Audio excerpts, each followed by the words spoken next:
No niin, retkipäivä alkamassa! Mikä meininki? Hei!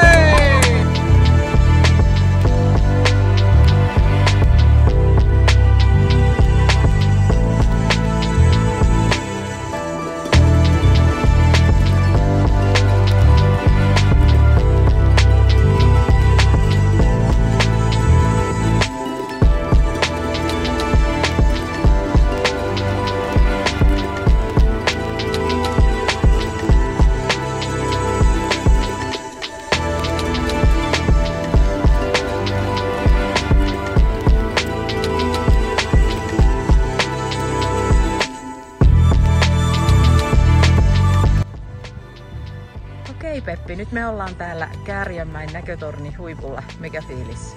Hyvä fiilis on. Eikö pelota? Vähän. No niin, Jesse, nyt ollaan täällä näkötornin huipulla, niin pakko sultakin kysyä pari juttua, että mitkä olisi niinku 3 parasta asiaa Soorusalossa? No Soorusalossa on hyvät opettajat ja hyviä ihmisiä on siinä kaikkialla lähellä ja sitten on paljon mahdollisuuksia välituntialueella. Kiitos.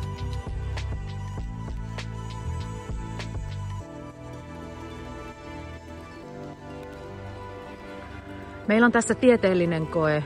Tippuuko Jessen pipo nopeammin maahan vai Julian pipo? Tässä voidaan ehkä samalla mitata älykkyysosamäärää jonkun hienon kaavan kautta. N, Y, T, nyt. Eli Julian pipo tippui nopeammin, eli se oli vähän kevyempi. Ja Jessen pipo tippui hitaammin, eli sinne oli jotenkin imeytynyt enemmän älykkyyttä ehkä. Vai mitenköhän se olisi?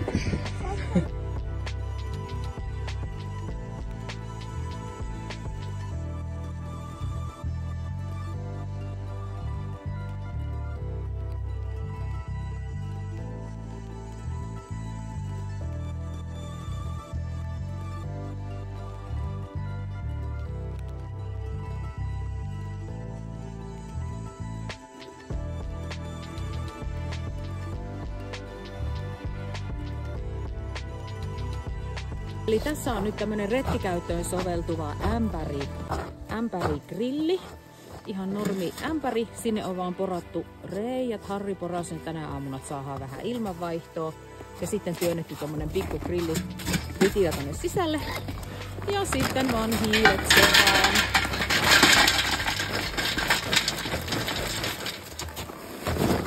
Noin. Ja tietysti heti perään sytytysnestettä. Tässä olisi tarkoitus nyt tikkupullia ruveta paistamaan. Katsotaan miten käy. Sitten katsotaan miten ämpärigrilli toimii.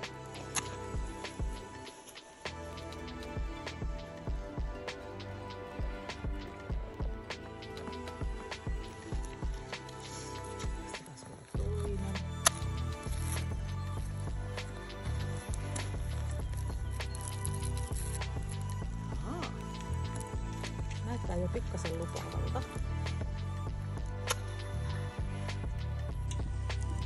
Tässä alkaa sitten pikkupullien tekeminen. Eli Peppi voit ottaa siitä ihan pikkasen vettä. Pikkupullathan voi tehdä veteen tai maitoon. Vorauta suunnilleen desilitra sinne. Olisikohan nyt vaikka? Joo. Ja sitten toiseen rasiaan on laitettu mausteet ja sokerit. Joo, voit laittaa sen. Siinä on 2 ruokalusikallista ruokasokeria.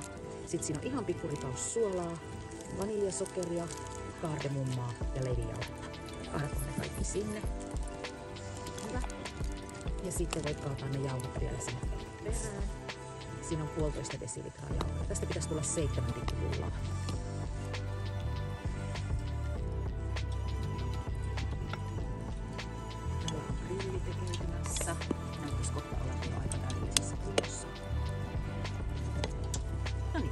Ja sitten vaan hämpsäytät niitä.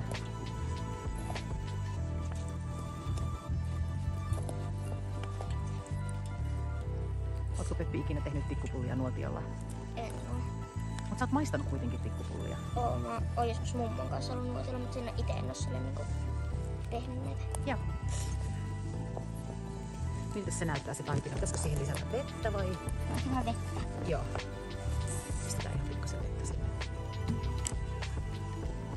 Ei liikaa, koska sitten jos siitä taikinasta tulee liian löysä, niin sitten ei saa kieritettyä sitä siihen ympärillä.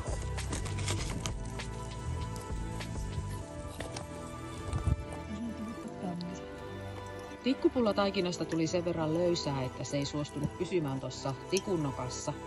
Niin sitten yksi viisas oppilas sai idean, että otetaan tällainen metallikulho, että tehdään tällainen pullapiirakka ja heitetään toi koko kulho tonne hiilien päälle.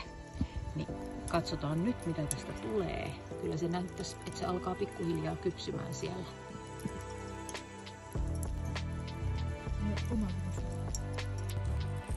Okei. No tää nyt ehkä on ihan se, mitä lähdettiin hakemaan, mutta tässä nyt on tää meidän niin sanottu tikkupullo. No, okei. No mitäs muut tykkäätte? On tää hyvä. Ja tuolla makkaran takana on se tipahtanut tikkupullasta.